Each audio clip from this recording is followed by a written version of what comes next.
Welcome to the Chemistry e-learners. Myself is Gauri. हम अभी हैलोअल्केन and हैलोअरीन्स ये टॉपिक कर रहे हैं।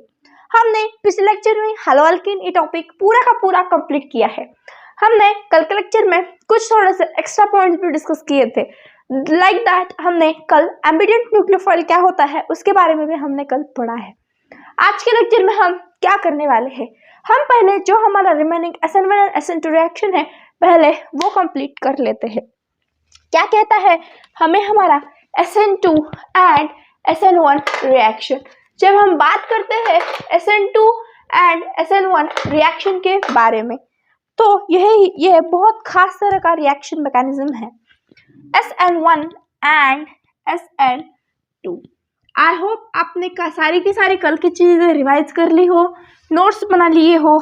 अगर किसी ने नोट्स नहीं बनाए हैं तो कृपया करके नोट्स बना लेना, क्योंकि नोट्स बनाना बहुत ही अच्छी बात होती है एंड आप अगर नोट्स बनाएंगे तो आपके लिए बहुत ज़्यादा वो फायदेमंद रहता है।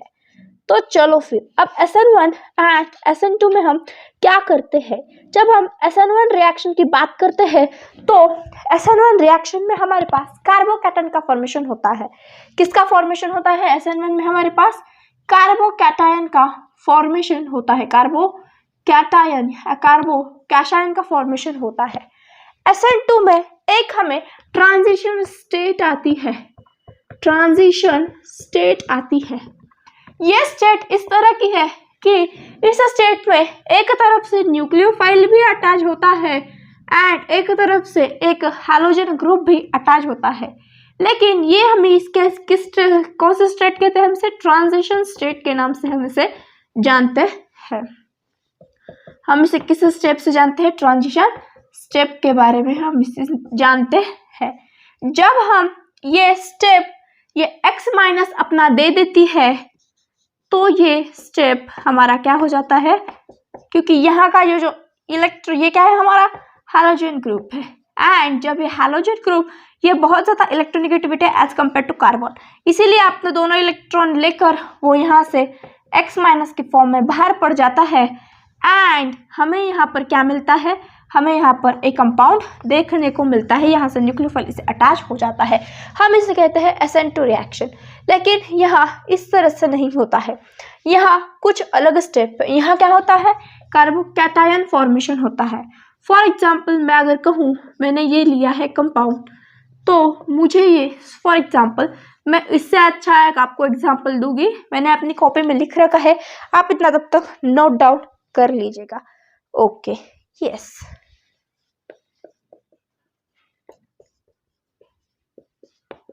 एंड मैंने ये क्लोरीन लगाया है। अब मुझे क्या करना है? यहाँ का ये क्लोरीन यहाँ से ये इलेक्ट्रॉन लेकर चला जाएगा। ये इलेक्ट्रॉन खुद ले लेगा। ओके जी, जब ये इलेक्ट्रॉन खुद लेगा तो यहाँ पॉजिटिव चार्ज आएगा, यहाँ पॉजिटिव चार्ज आएगा, क्योंकि कार्बन ने भी अपने इलेक्ट्रॉन दे दिए हैं। एंड यहाँ एक क्या फॉर्म होता है? यहाँ कार्बोकैटायन।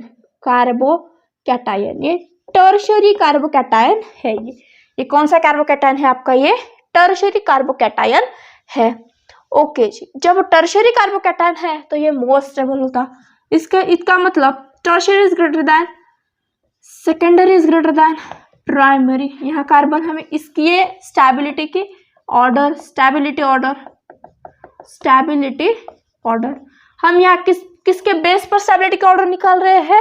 जितना उसका कार्बोकैटायन जितना स्टेबल होगा उतना वो स्टेबल रहता चला जाएगा। एंड SN2 की अगर हम बात करें तो आपको यहाँ रटने की जरूरत नहीं पड़ेगी। Primary is greater than secondary is greater than tertiary. यहाँ प्राइमरी ज्यादा होता है एंड यहाँ आपका टर्शियरी ज्यादा होता है। ओके जी, इतनी बात आपको समझ में आ गई होगी। जब हम ये जो हमारे पास कार्बोकैटायन फॉर्म हो चुका है, इस पर अगर हम कोई अलग रिएक्शन करें तो ये हमें अच्छा सा प्रोडक्ट देता है। अब हमें यहाँ क्या करना होगा? ये X+ ने तो अपना यहाँ से डेरा हटा लिया है, तो यहाँ पर हमें ये माइनस के रूप में मिल जाएगा। लेकिन हमें यहाँ क्या करना है? एक न्यूक्लियोफाइल ऐड करना है। अगर हम इसमें एक न्यूक्लियोफाइल ऐड कर देंगे तो किस तरह से फॉर्म होगा देख लेना। ये जो पॉजिटिव चार्ज है इसकी वजह से ये निकल जाएगा। ओके जी, चलो फिर ये क्या है? हमारा न्यूक्लियोफाइल फाइन। इस तरह से यह हमारा कंपाउंड रेडी हो चुका है। आई होप आपको ये दोनों भी समझ में आ गया होगा, SN1 और SN2। आपके लिए इतना ही काफी है। अगर कोई आपको बोर्ड्स में डिफरेंसेस के बारे में पूछ ले तो आप इस तरह से लिख सकते हैं। ओके, तो अब हम चलते हैं हमारी हैलो एरिन्स के ऊपर। हैलो एरिन्स के ऊपर क्या आपको पढ़ना पसंद आएगा हैलो एरिन्स? तो फिर चलो डाल लो हेडिंग एंड लिख लो हैलो एरिन्स। Hello arenes.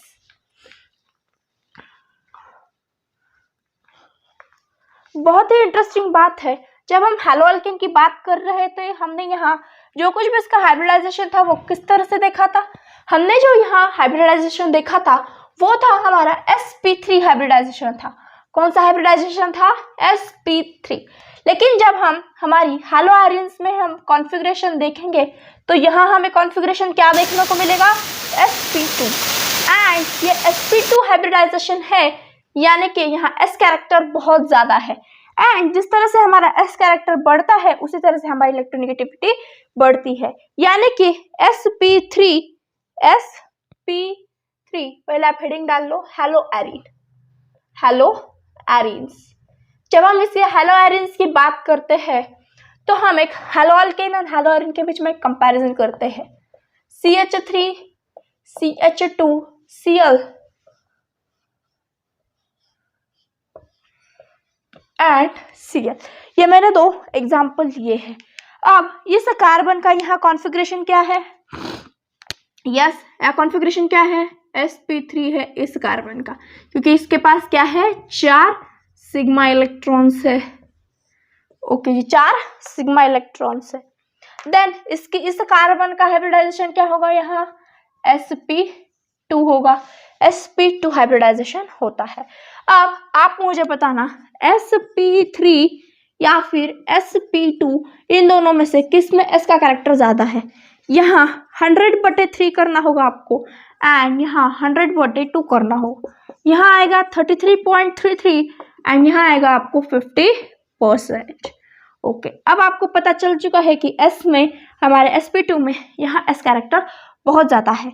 आपने 11th क्लास में ये ज़रूर पढ़ा होगा कि जिस तरह से S का कैरेक्टर बढ़ता है उस तरह से उसकी इलेक्ट्रोनेगेटिविटी भी बढ़ती है। S character increases its electronegativity also increases. Its electronegativity is also increases. आप ऐसा कह सकते हो। Okay ji, sp3 and sp2 ये आपके साथ हो गया है। sp2 में बहुत ज़्यादा s कैरेक्टर है। जब यहाँ s कैरेक्टर है तो ज़्यादा इलेक्ट्रोनेगेटिविटी है। More s character, more the s character, more is the electronegativity। Okay जी, ये हो गया आपके पास। उसके बाद जब हम अगर बात करेंगे sp3 एंड sp2 में, sp3 में अगर हमारे पास 33% इतना ही हमारे पास उसका s कैरेक्टर है तो इसकी जो कुछ भी इलेक्ट्रोनेगेटिविटी है वो तो कम होगी ही। इलेक्ट्रोनेगेटिविटी कम होने के कारण यहाँ जो बॉन्डिंग होगी वो कम होगी, यानी कि जो इलेक्ट्रॉन को पकड़ना चाहिए था, जितना उसे अच्छे से पकड़ना चाहिए था, अच्छे से होल्ड करना चाहिए था, उतना अच्छे से वो होल्ड नहीं कर पाता है। इसीलिए हमारे जो ये हैलो एरिन्स होते हैं उसमें हमें थोड़ा सा शॉर्ट बॉन्ड देखने को मिलता है। In haloarene short bond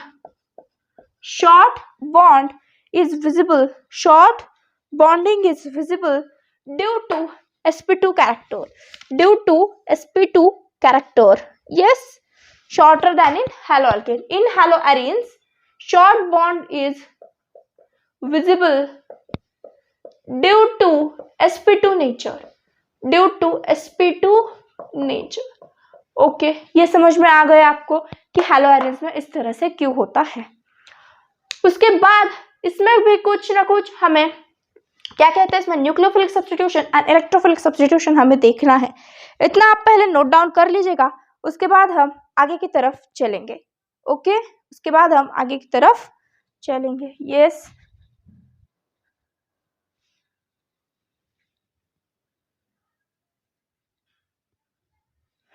चलो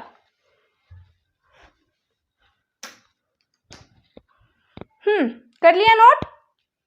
यस, अब मैं इसे पूछ देती हूँ। ये हो गया, हमने क्या देखा है, nature of carbon and hydrocarbon and halogen का हमने ये बॉन्ड स्ट्रक्चर देखा है। उसके बाद हम अब कुछ उसकी प्रिपरेशन यानी कि इसमें हम substitution reactions of the haloarenes देखेंगे। Okay, substitution of the haloarenes हम देखेंगे।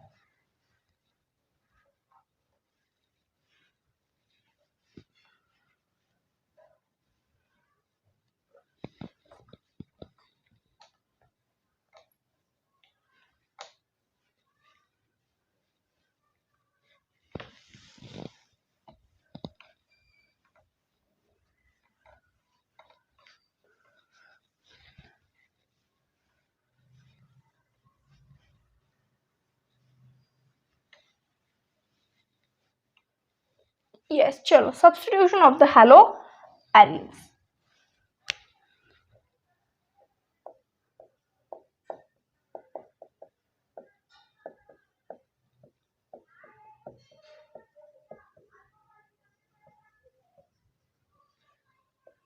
सब्स्टिट्यूशन ऑफ द हैलोअरेंस, इसमें जो हमारी रिएक्शन पहली रिएक्शन है वो है क्लोरोबेंजीन के साथ। हमने इस क्लोरोबेंजीन पर NaOH की एक्शन करवाई है। कॉन्सेंट्रेटेड NaOH की हमने इस क्लोरोबेंजीन पर एक्शन करवाई है। अब कुछ बच्चे क्या सोचेंगे कि यहाँ से ये OH यहाँ जाएगा, NaCl निकल कर चला जाएगा। जी ऐसा नहीं होता यहाँ। अब यहाँ क्या होगा, हमारे पास एक अच्छा खासा प्रोडक्ट तैयार होगा। देखिएगा क्या होगा, यहाँ पर पहले ONa यहाँ पर आएगा एंड HCl बाहर निकलेगा। ONa प्लस HCl, इस तरह से जब हम इस ONa पर H प्लस की एडिशन करेंगे तो हमें क्या मिलेगा, यहाँ OH हमें यहाँ पर मिलता है। हम इसे क्या कहते हैं, फिनॉल कहते हैं। हमें किसका फॉर्मेशन होता है यहाँ, हमें यहाँ फिनॉल का फॉर्मेशन होते हुए नजर आता है। ये यहाँ HCl हम लिख भी सकते हैं, नहीं भी लिख सकते, लेकिन हमने यहाँ H प्लस के प्रेजेंस में ये किया है। अगर मैं मानो H प्लस मैंने HCl दिया है तो आप क्या करोगे, OH एंड ये NaCl इस तरह से आप बाहर निकाल सकते हो। ये हो गई आपकी पहली प्रोसेस। आपको पता है कभी कभार आपको इस प्रोसेस का एग्जामिनर आपसे नाम भी पूछ लेता है। तो ये जो प्रोसेस है वो आपकी है डाउज प्रोसेस। कौन सी प्रोसेस है ये, डाउज प्रोसेस। ये प्रोसेस आप अच्छे से ध्यान रखना, क्योंकि ये प्रोसेस आपको अगले टॉपिक में फिनॉल इसमें भी आने वाली है, फिनॉल में भी आने वाली है। आपको वहां पूछा जाएगा कि आप किस तरह से क्लोरोबेंजीन से ये प्रोडक्ट आप फॉर्म कर सकते हो, क्लोरोबेंजीन से आप OH किस तरह से फॉर्म कर सकते हो। ये क्वेश्चन आपको नीट या आपके कुछ भी एग्जाम, बोर्ड एग्जाम हो, वहां पर ये आपको पूछा जा सकता है। ओके जी, ये समझ में आ गई आपकी। ये थी आपकी पहली रिएक्शन। अगर हम दूसरी रिएक्शन की बात करें तो हम यहाँ कॉपर CuCN, कॉपर साइनाइड की एक्शन हम हमारे क्लोरोबेंजीन पर करने वाले हैं। अब किसकी एक्शन करने वाले हैं हम, कॉपर साइनाइड की। किस पर, हमारे क्लोरोबेंजीन पर। ओके जी, ये हमारा है क्लोरोबेंजीन। हम इस पर किसकी एक्शन करेंगे, कॉपर साइनाइड। जब हम इस पर कॉपर साइनाइड की एक्शन करेंगे तो क्या प्रोडक्ट आपको यहाँ दिखाई देगा। आपको क्या करना होगा, ये CN यहाँ देना होगा। आपको क्या करना होगा, ये CN इस बेंजीन के रिंग पर आपको लगाना होगा। ओके जी, ये CN आपने लगा लिया तो आपको क्या प्रोडक्ट मिलेगा।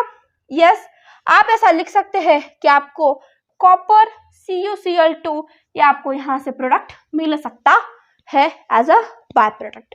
ये जो है आप इसे क्या कहते हैं, फिनाइल साइनाइड। क्या कहते हैं आप इसे, फिनाइल साइनाइड आप इसे कभी कभार कह देते हो। ये हो गई आपकी दूसरी सब्स्टिट्यूशन रिएक्शंस।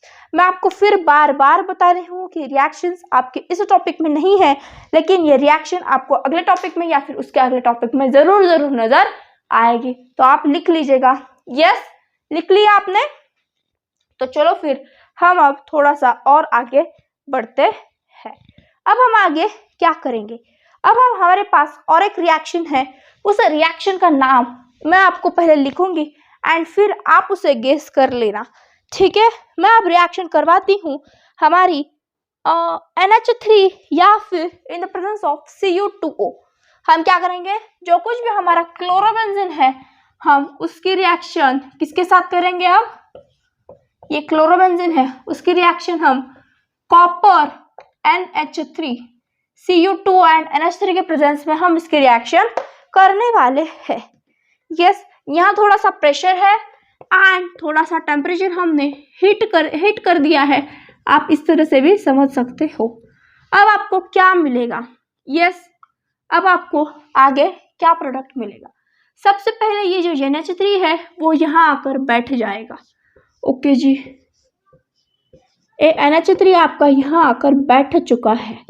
फिर आपको क्या फॉर्म करना होगा, Cu2Cl, CuCl, या फिर आप इस तरह से भी लिख सकते हैं, प्लस उसके बाद और क्या निकलेगा आपका, यस H2O निकालना होगा आपको, क्योंकि आपने क्या यहाँ है हीटिंग। जब भी हम हीटिंग करेंगे तो आपका जनरली H2O तो जरूरी निकलेगा, क्योंकि यहाँ का जो एक H2 एंड एक ऑक्सीजन आपको यहाँ से एक H2O का मॉलिक्यूल बनाने में जरूर हेल्प कर सकता है। ओके जी, ये सब कुछ आपको समझ में आ गया होगा। आप इसे अब कौन सी प्रोसेस कहेंगे, यस कौन सी प्रोसेस कहेंगे, उसके पहले आप जो एक कंपाउंड फॉर्म हुआ है इसे आप क्या कहेंगे, ये आपका है एनिलीन, ये क्या है आपका एनिलीन, ओके जी, यस ये हो गए आपके सब्स्टिट्यूशन रिएक्शंस। अब हम ऐसे रिएक्शंस की बात करेंगे, इतना आप नोट डाउन कर लीजिएगा, फिर आपको मैं आगे की आपकी स्टोरी बता दूंगी। यस कर लिया आपने नोट डाउन, तो चलो फिर हम अब इलेक्ट्रोफिलिक सब्स्टिट्यूशन के रिएक्शन के बारे में जान लेते हैं। ओके, लगा लिया आपने heading, what about the substitution reaction. Okay, आप स्क्रीनशॉट ले लीजिएगा, यस ले लिया, एक स्क्रीनशॉट मेरे साथ भी ले लेना, चलो ले लिया, यस चलो हम आगे की तरफ बढ़ते हैं एंड हम देखते हैं इलेक्ट्रोफिलिक सब्स्टिट्यूशन रिएक्शन हमें क्या कहता है। इलेक्ट्रोफिलिक सब्स्टिट्यूशन रिएक्शन हमें क्या कहता है। अब इसमें इलेक्ट्रोफिलिक सब्स्टिट्यूशन के बहुत सारे रिएक्शंस है, क्यों ना हम डायरेक्ट ही चार्ट बनाकर ही लिखे, ताकि आप हमारी मेहनत भी कम लगे एंड थोड़े समय में हम भरपूर कुछ कर सके। चलो फिर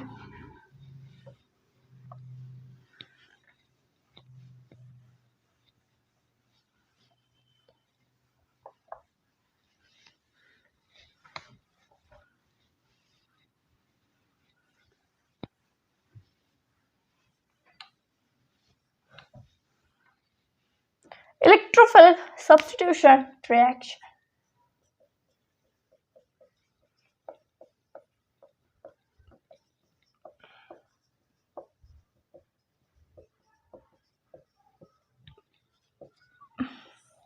आज ये टॉपिक हमारा पूरी तरह से फिनिश हो जाएगा। अगर आपको चाहिए तो इसका वन शॉट मैं आपको दे दूंगी। ओके, चलो हम भी यहाँ फिर से हमारा क्लोरोबेंजीन ही लेंगे एंड उस क्लोरोबेंजीन पर हम क्या करेंगे, पहले अनहाइड्रस AlCl3 की एक्शन करेंगे। किसकी? अनहाइड्रस AlCl3 की एक्शन हम करेंगे। ओके जी, चलो नो प्रॉब्लम। ओके, हम सभी अब चार्ट के फॉर्म में लिखने वाले हैं हमारे रिएक्शंस। तो मैं जो क्लोरोबेंजीन थोड़ा सा आपके सेंटर में लिख लेती हूँ। ये क्या है आपका? क्लोरोबेंजीन है। ओके जी, जब ये क्लोरोबेंजीन है आपका, मैं आपको इसके साथ किसके साथ रिएक्ट करवा रही हूँ? अनहाइड्रस AlCl3 के साथ में से रिएक्ट करवा रही हूँ। तो जब एनहाइड्रस AlCl3 के साथ रिएक्शन होगा, आपने ये इसका मैकेनिज्म क्लास 11th में पढ़ा होगा। मैं आपको यह मैकेनिज्म नहीं, आप डायरेक्ट यहाँ अपने प्रोडक्ट्स को याद करना सीख लीजिएगा।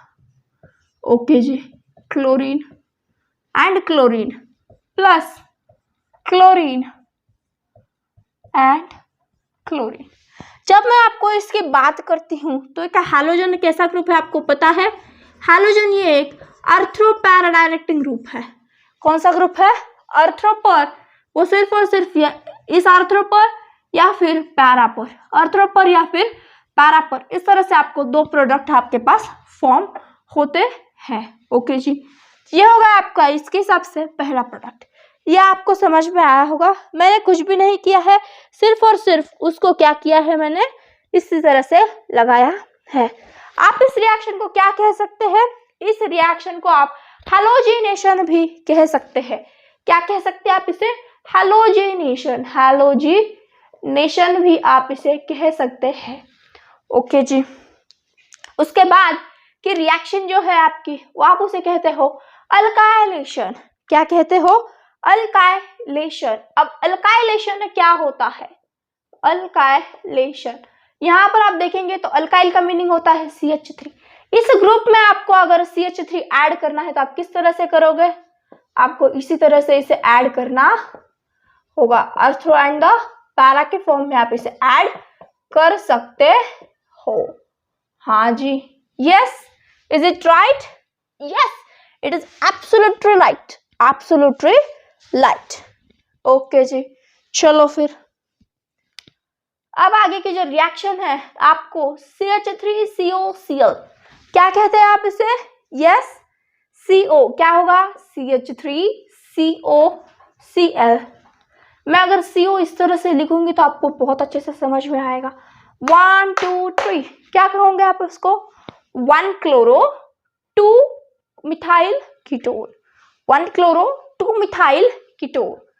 ठीक है जी, अब आपको क्या करना होगा?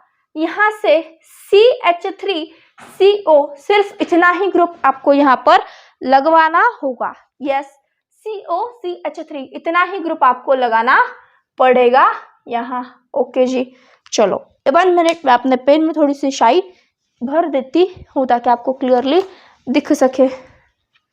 Yes, 1 minute guys.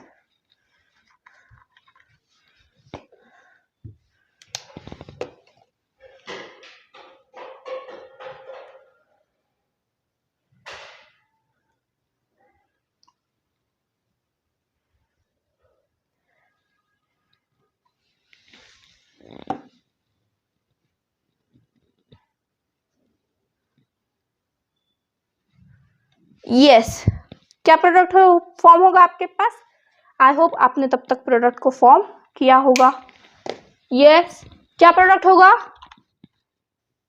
Yes, anybody? आपके पास जो आपका प्रोडक्ट फॉर्म होगा वो इस तरह से कुछ आपके पास फॉर्म होगा।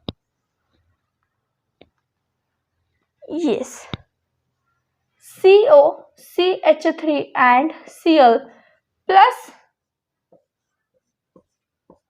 CO CH3, इसका CH3 ऊपर लिख लेता क्या हमारे यहाँ Cl बैठ पाए। यह हो गया आपका दूसरा प्रोडक्ट तैयार। ओ सॉरी, CO CH3 दोनों प्रोडक्ट एक तरीके तो नहीं हो सकते हैं। इस तरह से आपका प्रोडक्ट फॉर्म होता हुआ आपको नजर आ रहा होगा। यस, हाँ जी। उसके बाद कौन सी रिएक्शन है हमारे पास? उसके बाद हमारे पास है नाइट्रेशन रिएक्शन। उसके बाद क्या है हमारे पास? Nitration reaction. तो क्या होता है इस नाइट्रेशन रिएक्शन में? जब नाइट्रेशन रिएक्शन होती है तो क्या इसके प्रेजेंस एक एसिड के प्रेजेंस में होती है ये। ओके जी, क्या प्रोडक्ट बनता होगा? NO2 लगाना है हमें, लेकिन NO2 हम किस किस पोजीशन पर लगाएंगे? यस, NO2 हम सेम इसी तरह पर लगाएंगे, ortho and the para. NO2 plus इसी तरह से हो जाए NO2 एंड यहाँ हमारा Cl तो रहेगा ही।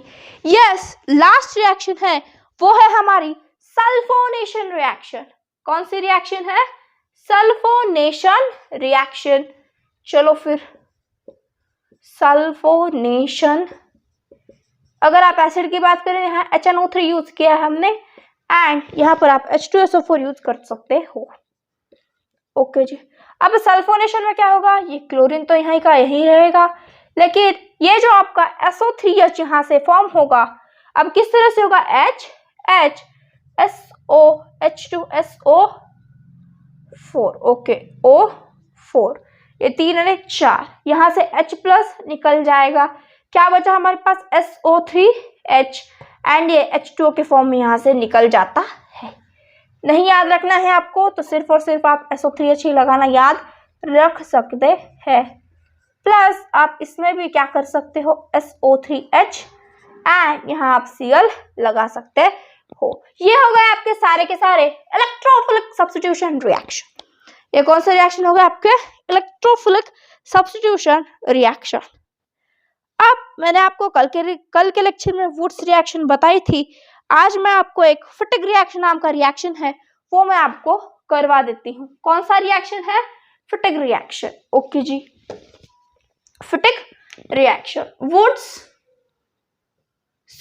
फिटिक रिएक्शन उसका नाम है, फिटिक रिएक्शन।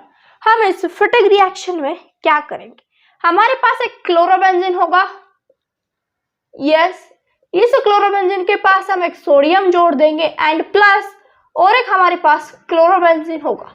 या तो आप इसे इस तरह से भी लिख सकते हैं प्लस Na, आप इसे दोनों फॉर्म में भी लिखेंगे तो आपका आंसर एक ही आएगा। क्या यहाँ प्रोडक्ट होंगे, ये जो कुछ भी NaCl फॉर्म होकर यहाँ से NaCl फॉर्म होकर चला जाएगा एंड हमारे पास Na एक ही है तो NaCl चला जाएगा एंड ये जो दोनों बेंजीन है वो आपस में जुड़ जाएंगे। तो फिर चलो जोड़ दो आपस में एंड इसे हम क्या कहते हैं, बायफिनाइल। क्या कहते हैं, बायफिनाइल के नाम से हम इसे जानते हैं। ओके जी, एक मिनट, इस तरह से जोड़ने की बजाय अगर मैं ये इस तरह से जोड़ दूं,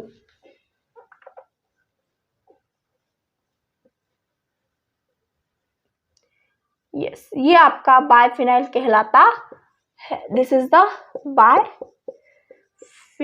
एंड अगर आपने इस तरह से रिंग एक में जैसे मैंने पहले निकाली थी इस तरह से निकाल दी आपने तो इसे क्या कहा जाता है, नैफ्थैलीन कहा जाता है। आप इसको बॉन्ड इस तरह से अरेंज कर सकते हो।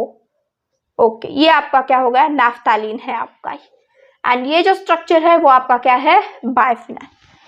इसी तरह से यहाँ हमारा ये टॉपिक अच्छा टॉपिक था, अच्छा खासा वेटेज है इसका भी, इसे आप अच्छे से रेडी करना। एंड अगर आपको किसी भी अगले लेक्चर्स के लिए ये मेरे लेक्चर आपको पसंद आए हैं तो अगले लेक्चर के लिए आप मेरे चैनल को सब्सक्राइब, उसका नोटिफिकेशन ऑन कर देगा, लाइक एंड शेयर जरूर करना। Thanks for coming, thanks for watching, keep watching the video and keep doing the study with full of flesh. Thanks for coming and watching.